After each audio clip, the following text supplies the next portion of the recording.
Chilli soya রান্না করব। এখানে আমি জল বসিয়ে দিয়েছি। প্রথমে সয়াবিনটা সেদ্ধ করে নেব। একটু নুন দিলাম। সয়াবিনগুলো দিয়ে দিচ্ছি।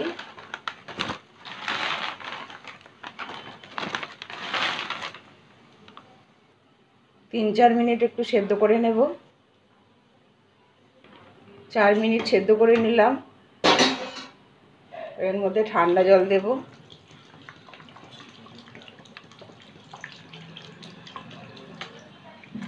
দিয়ে নামিয়ে নেব। একটা পাত্রে ঢেলে নিয়েছি। এবার ঠান্ডা জল দিয়ে ধুয়ে নেব। ধুয়ে ভালো করে চিপে নেব। সয়াবিনটা ভালো করে চিপে নিয়েছি। হাফ চামচ আদা বাটা দিচ্ছি। হাফ চামচ রসুন বাটা দিলাম। 2 চামচ কর্নফ্লাওয়ার দিচ্ছি।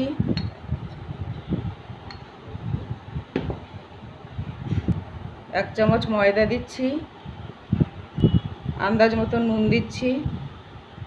হাফ চামচ গোলমরিচের গুঁড়ো দিচ্ছি। 1 চামচ সয়া সস দিচ্ছি। 1 চামচ টমেটো সস দিচ্ছি। 1 চামচ রেড চিলি সস দিলাম। একটা ডিম ভেঙে দিচ্ছি।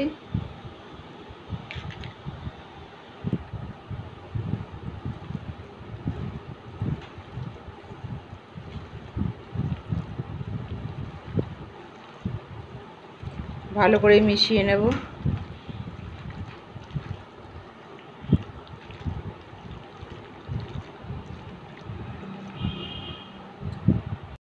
তেলটা গরম হয়ে গেছে। সয়াবিনগুলো ভেজে নেব। সবগুলো একসাথে ভাজবো না, দুবারে ভাজবো। এগুলো ভাজা হয়ে গেছে, তুলে নেব। বাকিগুলোও ভেজে নেব।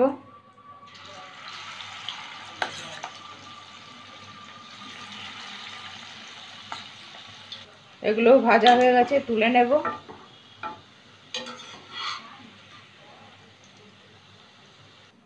তেলটা একটু কমিয়ে নেব, অনেকটা তেল আছে। আমি সাদা তেল দিয়ে ভাজলাম, আবার এই তেলেই রান্না করব। এবারে তেলের মধ্যে একটু রসুন কুচি দেব।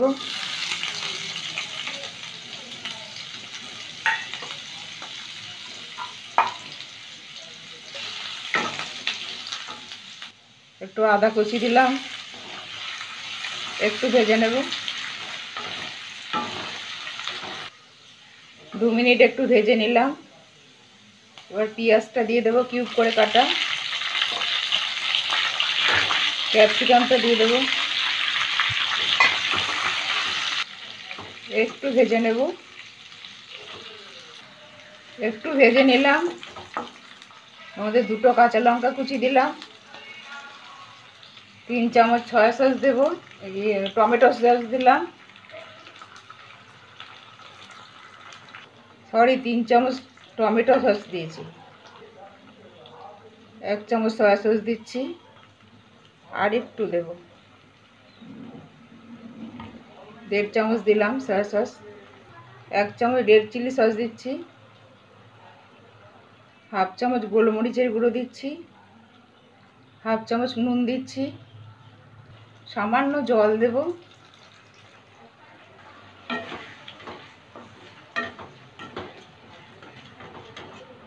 একটু নেড়ে চেড়ে নেব।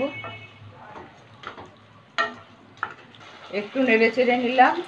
এবার সয়াবিনগুলো দিয়ে দিলাম।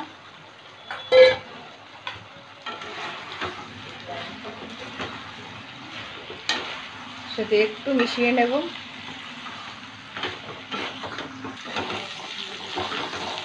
2 মিনিট একটু নেড়ে চেড়ে নিলাম। এবার 1 চামচ কর্নফ্লাওয়ার গুলে রেখেছি, সেটা দিয়ে দিলাম। আর একটু জল দিলাম, একটু গ্রেভি রাখবো সেজন্য। 2টো কাঁচা লঙ্কা এইভাবে কেটে দিচ্ছি। 2 মিনিটের জন্য একটু ঢেকে দিলাম। 2 মিনিট পরে ঢাকনাটা তুলে নিচ্ছি। 1 চামচ ভিনিগার দিলাম। 1 মিনিট একটু নেড়ে চেড়ে নেব। 1 মিনিট নেড়ে চেড়ে নিলাম, হয়ে গেছে রান্না। গ্যাসটা বন্ধ করে দিলাম।